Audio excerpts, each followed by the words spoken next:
Sveiki, kaip jau tapo įprasta, kas antrą trečiadienį eteryje po 11 valandos laida Aš kolegijoje, Marijampolės kolegija miestui. Šiandien kalbėsimės apie studentų verslumo įgūdžių ugdymą Marijampolės kolegijos praktinių mokymų centruose ir studentų dalyvavimą jaunimo verslumą skatinančiuose projektuose. Laidoje dalyvauja karjeros centro vedėja Daiva Rutkauskienė, verslo ir ekonomikos katedros lektorė, praktinio mokymo firmos vadovė, projekto Profas koordinatorė Živilė Myru ir kiek vėliau prie mūsų prisijungs turizmo administravimo studijų programos studentė Raminta Bakelytė. Taigi, laba diena. Labą dieną.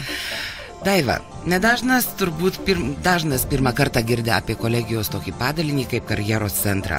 Kokia karjeros centro paskirtis kolegijoje? Labą dieną dar kartą. Karjeros centras yra vienas iš kolegijos padalinių. Jis įkurtas 2007 metais. Ir pirmiausia, šis padalinys skirtas studentams padėti planuoti savo karjerą. Studijų metu studentai įgyja daug žinių, daug kompetencijų, įgūdžių pasirinktose srityse.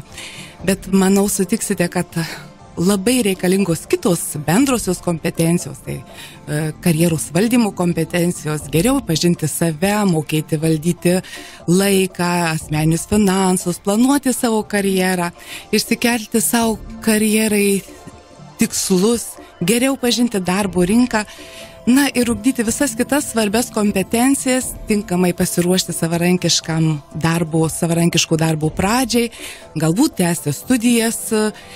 Ir todėl karjeros centras visų pirma skatina studentus tapti savarankiškais, aktyviais, motyvuotais, turinčiais kuo daugiau gyvenime tikslų, siekių, sugebančiais spręsti iškylančias problemas ir, aišku, gebančiais planuoti savo karjerą.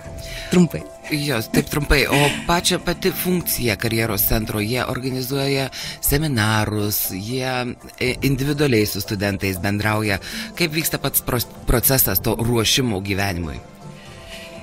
Iš tikrųjų, mes ir individualiai konsultuojame, ir rengiame įvairiausius mokymus, seminarus, organizuojame įvairius karjeros pažinimo renginius. Vienas iš tokių didžiausių renginių būna kiekvienais metais karjeros dienos, kuriuose dalyvauja regiono ir Lietuvos įmonės, įstaigos. Taip studentai geriau pažįsta darbo rinką, susitinka su įvairiausių sričių specialistais. Taip pat karjeros centras organizuoja studentams susitikimus su įvairių sričių specialistais įmonėse. Mes išvykstam į įmonės, kur mūsų studentai gali pamatyti realius šiuolaikinių įmonių gamybos procesus. Ir, žinoma, suvokti, kokių kompetencijų jiems reikės, norint įsidarbinti vienoje ar kitoje šiuolaikinėje įmonėje. O be to, kad su studentais važinėjate, juos konsultuojate, jiems padedate, kokias dar veiklas vysto karjeros centras?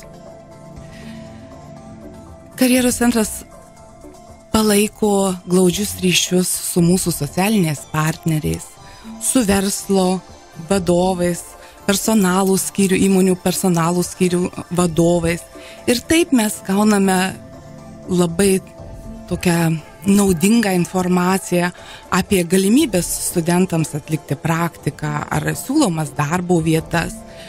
Ir tą informaciją karjeros centras pateikia katedroms, studentams. Taip pat palaikome glaudžius ryšius su absolventais. O absolventai taip pat dalyvauja ir mūsų šiuolaikinėme kolegijos gyvenime.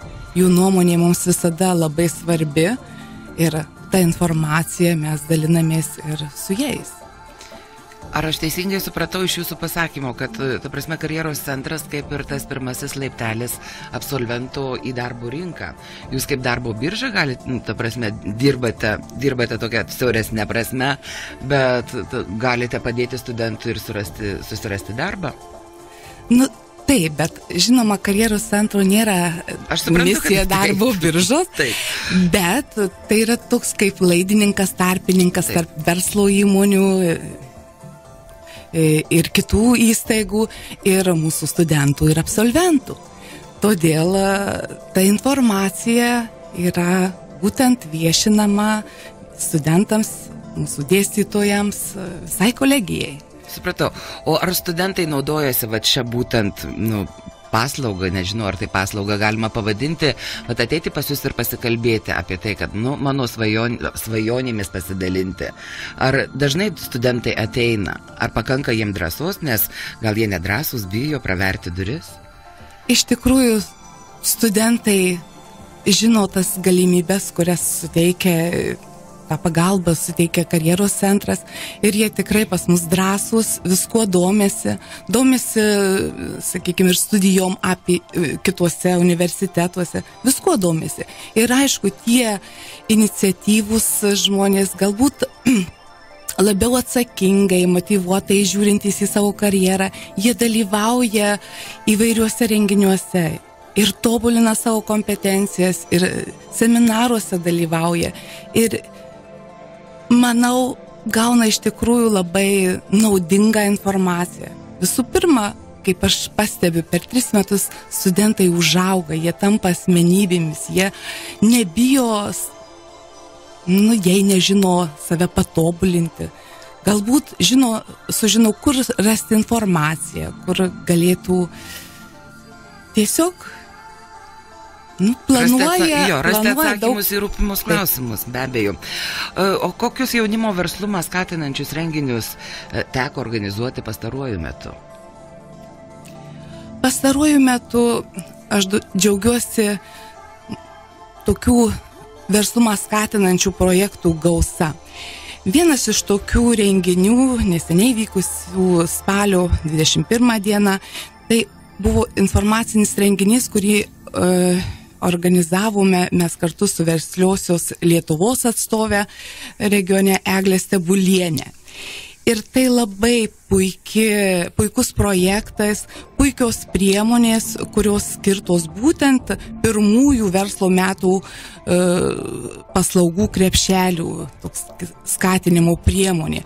Tai tokios Verslios Lietuvos paslaugos, nemokamos paslaugos, skirtos jauniems žmonėms iki 30 metų jaunimui pradedantiems verslą, savo verslą. Ir į tokias paslaugas, į tą paketą įeina konsultacijos, nemokami mokymai, virtualaus biuro paslaugos. Tai tikrai reali pagalba norintiems kurti savo verslą.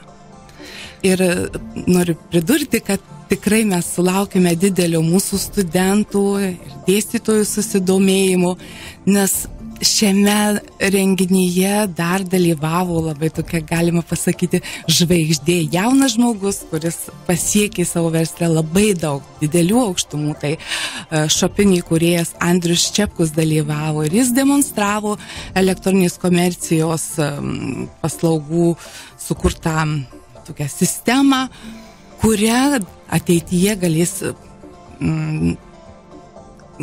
naudotis ir mūsų studentai, kuriantys savo verslą. Ir labai džiugu, kad šie mūsų svečiai renginio sutiko konsultuoti mūsų studentus ateityje.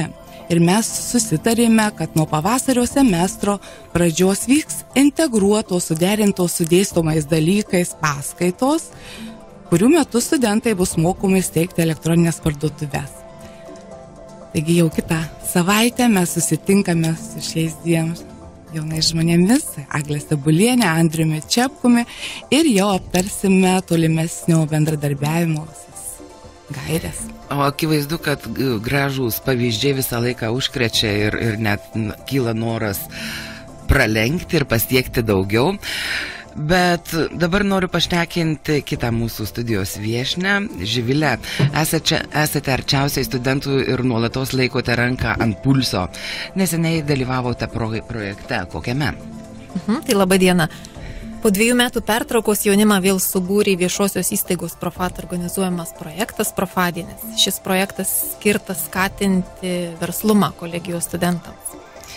Kokie šio projekto konkrečiai Profadienio tikslai, idėja, kaip vyko renginys, kur vyko? žodžiu, pasipasakokit. Projekto Profadienis tikslas yra padėti studentams rasti savo vietą profesiniam gyvenime. Šis projektas skirtas tiems, kurie nori ne tik baigti mokslus, bet ir dega smalsumu išbandyti save skirtingose verslo bei veiklos sektoriuose. Projekto organizatoriai labai originaliai pristatė renginio idėją. Žmogus pats nusprendžia, kiek ilgai nori griaužti morkas, o kada laikas paragauti rambutano. Rugsėjo 29 dieną Marijampolės kolegijos studentai dalyvavo neeilinėje paskaitoje. Paskaitą vedė įdarbinimo ir personalo atrankos Baltijos šalyse įmonės biuro atstovės, kurios pasidalino patirtimi, kaip rašyti motyvacinį laišką. Renginyje dalyvavo verslo valdymo, įmonių įstaigų administravimo, kultūros sporto vadybos, viešojo maitinimo, turizmo administravimo studijų programų 2 ir 3 kursų studentai. Studentai išklausė mokomąją sesiją, skirtą motyvacinio laiško rašymui. Paskaitos pabaigoje atliko atrankinį ekonomikos vadybos tematikos testą. Testas skatino dalyvius apgalvoti verslininko vaidmenį visuomenėje, paskaičiuoti, kiek mokesčių sumoka vidutinę algą gaunantis Lietuvos gyventojas, kada finansų įstaigos privalo nustatyti klientų ir naudos gavėjo tapatybę, ką reikia daryti norint pasiekti pardavimų tikslus ir daug kitų dalykų. Po sesijos įmonės biuro atstovės pakvietė studentus parašyti motyvacinį laišką, rodantį jų pasiryžimą dalyvauti Profadienio finalinėme etape. Finalinėme renginyje dalyvavo atrankos etapą įveikę studentai iš visos Lietuvos. O kaip sekėsi mūsų kolegijos studentams?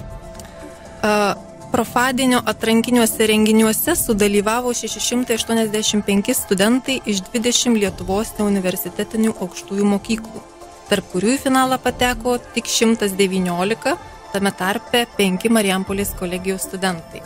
Tai norėčiau pasidžiaugti, pristatyti juos. Tai būtų kultūrinės sportinės veiklos vadybos studentai Šarūnė Luckaitė, Tomas Mušenkovas, verslo vadybos studentės Agnė Rutkauskaitė, Justina Zubrickaitė ir turizmo administravimo vadybos studentė Raminta Bakelytė. Spalio 30 dieną Vilniuje vyko finalinis renginys. Profadienio finale buvo 5 verslo iššūkiai, kuriuos parengė ekspertiniai partneriai. Tai SEB bankas, DHL Lietuva, Western Union, CSAM Lietuva ir Europos lyčių lygių galimybių institutas. Studentai mielai dalyvauja tokiuose renginiuose, nes jiems tai yra unikali galimybė susipažinti su verslo praktikais, įgyti praktinės patirties, sprendžiant įvairias verslo užduotis. Taip pat studentai reikia kviestis, šauktis, kad vaikučiai susirinkite, studentėliai susirinkite ir čia šiandien, ta prasme, vyks toksai dalykas. Ar patys studentai domisi tokiais dalykais, ar ar jie nori tokių dalykų, nes gal tai tiesiog laiko gaišimas ir geriau paskaitą paruošti arba su draugais laiką praleisti, nei kad eiti į tokius užsiėmimus. Be abejo, studentus reikia motyvuoti, bet noro jie iš tiesų turite. Reikia, ta prasme, informuoti juos, pakviesti, supažindinti ir be abejo motyvas svarbu. Svarbu, o tie motyvai kokie būna, kad geresnis balas egzamino galbūt? Ne, tiesiog pabrėži jiems naudą iš to konkrečiai projekto. Supratau, o ta prasme iniciatyvos ar bendrai paėmus bendraja prasme apie kolegiją kalbant, ar šiais laikais jaunimas iniciatyvus, ar tiesiog noriu prasprūsti, nepastebėtas, ta prasme nusimuilinti, ar eina, nes sako, kad labai veržli karta auga. Ar ši karta irgi tokia kaip auganti, ar jau ta būsimoji parodys dar savo tik tai? Na, manyčiau, iš tikrųjų yra įvairių studentų. Vienos yra, kaip sakote, tie, kuriuos reikia stumti, o kiti patys ateina tą iniciatyvą, rodo, tikrai yra įvairių. Tai džiaugiamės įvairovė turbūt irgi yra privalumas. Taip. Tai padarom trumpą pauzę. Ir visai netrukus susitiksime ir pakalbėsime su studente Raminta ir jos įspūdžius iš projekto. 102,2 MHz dažniu radio stotis Kapsai iš Marijampolės. Dėvėtų drabužių parduotuvėje 3,5, tik šiandien visi drabužiai te kainuoja 10 litų 99 centus, kas prilygsta 3 euram ir 18 euro centų, o vaikiški drabužiai pusę kainos. Ar daug kainuoja 3 sekundės jūsų laiko? Laiko reikalingo užsisekti saugos diržui. Tuo tarpu neužsegtas saugos diržas gali kainuoti nepalyginamai daugiau. jūsų gyvybę.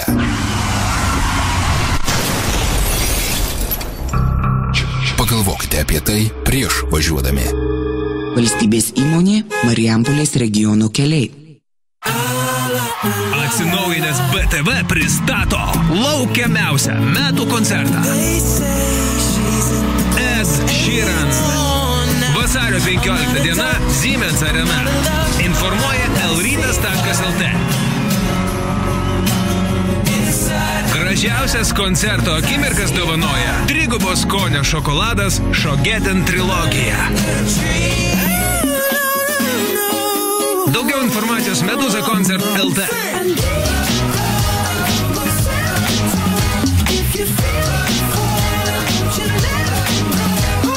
Jūs klausotės radijos stoties Kapsai.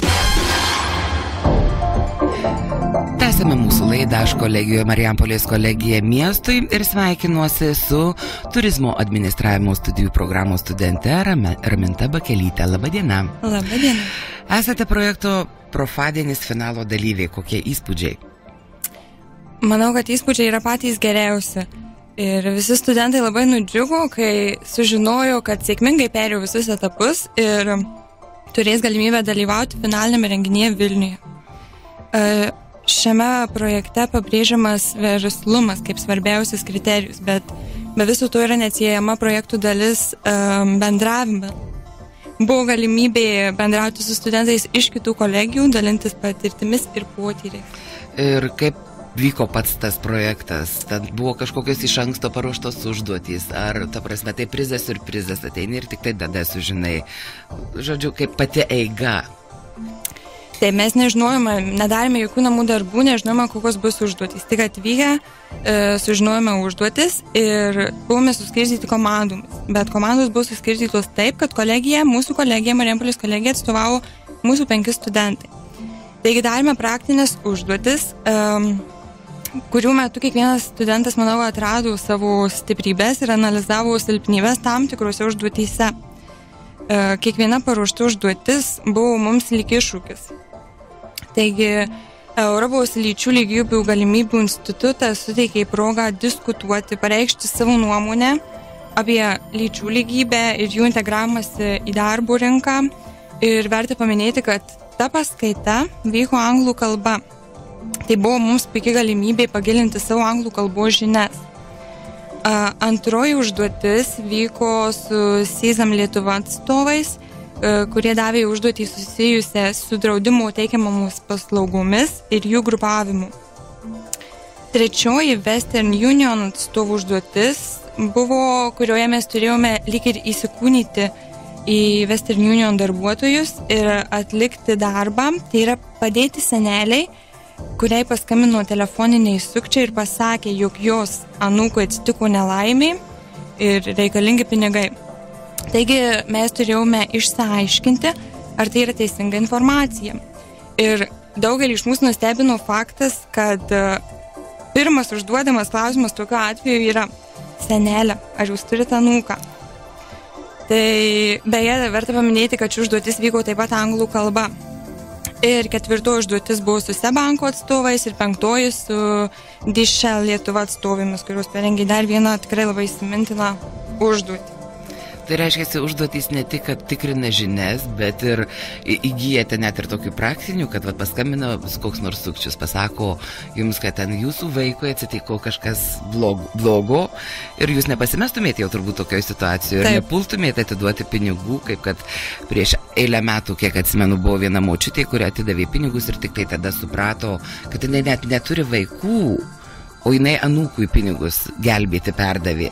Tai žodžiu, ten turbūt anoje pusėje irgi neblogi psichologai dirba ir tokiu būdu tokie visokie projektai ugdo ir pačiuose turbūt sąmoningumą ir supratimą, kad nereikia pulti į paniką, o šaltai ir apsvarstyti ir tik tada priimti sprendimus. Taip, tai čia ir yra svarbiausia, kad kiekviena užduotis buvo orientuota į praktiką ir kaip elgtis tokiuose situacijose. Tai aš kaip suprantu iš jūsų pasakojimo ir švytėjimo to be pasakojant, kad turbūt lūkesčiai buvo pateisinti. Savaime suprantama, kad visi lūkesčiai buvo pateisinti net su kaupu ir iš viso manau, kad visa ta diena praleista Vilniuje profadienio metu buvo labai produktyvi ir suteikė teigiamų emocijų kiekvienam studentui. Tai jeigu išgirstumėt kažkur, kad kažkas kažką organizuoja, turbūt jau dabar nereikėtų svarstyti, o beje, ar be didelių svarstymų dalyvavo šiame projekte? Be didelių svarstymų. Tikrai pirmų numerų nuėjau, atsisėdau su dėstytoju pirmam suolė ir dariau viską, kad patekčiau. Labai džiugu. Tai sveikinu su tokia labai neprasta patirtimi, su įspūdžiais gerais ir linkiu ir ateityje nenuleisti rankų ir aktyviai dalyvauti ne tik kolegijos, bet ir visuomeniniam gyvenime miesto. Labai jums ačiū. O dabar sugrįžti noriu prie karjeros centro vedėjos Daivos ir pataisykite, jei aš klystu. Karjeros centras yra ta vieta, kur besidomintys studijomis gali gauti išsamią informaciją. Taip. Ir ne tik studijomis kolegijoje, ta prasme, kolegijos studentams jūs kaip ir suteikėte informaciją apie tai, kur jie gali tęsti studijas, įdarbinimo, ten kažkokias tai įsidarbinimo galimybės ir kažkokius tokius dalykus. Bet kalbant apie tą potencialų studentą, kuris dar tik tai gali būti, jisai irgi gali pasibelsti jūsų duris ir gauti informacijos. Iš tikrųjų, teisingai sakote, kad karjeros centras yra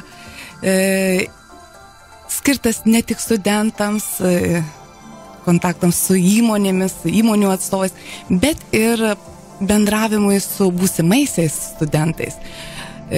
Karjeros centras organizuoja įvairiausius susitikimus su mūsų būsimaisiais studentais, kadangi iš tikrųjų turime daug studijų programų, apie tai mes nuolat kalbame, nes ir studijų programos pas mus keičiasi, atsiranda naujos studijų programos ir mes tiesiog privalome bendrauti su mūsų būsimaisiais studentais.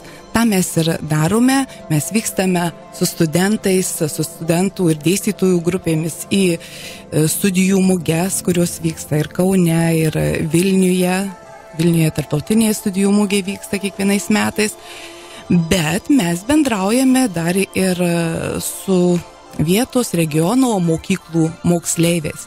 Visada mes laukiame moksleivių atvykstančių pas mus ir atvykę mokiniai gali patys savo akimis pamatyti, kokia mūsų studijoms skirta bazė, pamatyti, pabendrauti su studentais, dėstytojais. Tai mokiniai visada laukiami ir jiems patogiu laiku, jie ateina po vieną, pasibeldžia į karjeros centro duris ar apskritai užsuka į kolegiją, pabendrauti, pamatyti, arba atvyksta iš mokyklų, suorganizuojame jiems ekskursijas, pažintinės ekskursijas.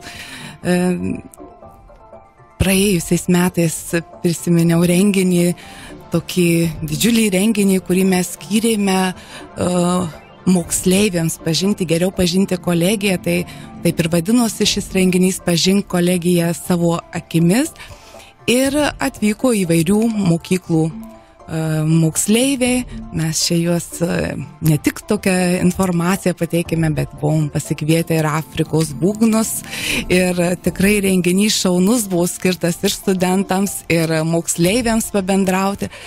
Taigi ruošiamės ir visada laukiame moksleivių.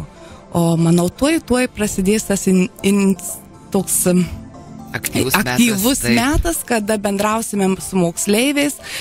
Čia jau tradiciškai vyksta mugės Rygiškių Jono gimnazijoje, vėliau Sūduvos gimnazijoje, ir taip mes visus metus bendradarbiaujame. Jūs netgi į vietą važiuojate, ne tai, kad kviečiate pas save, bet jau taip jau patys atvykstate. Taip, patys atvykstam, ir mes išvykos metu, jeigu vieną dieną išvykstam su grupė studentų ir dėstytojų, tai mes aplankome 3 regiono mokyklas.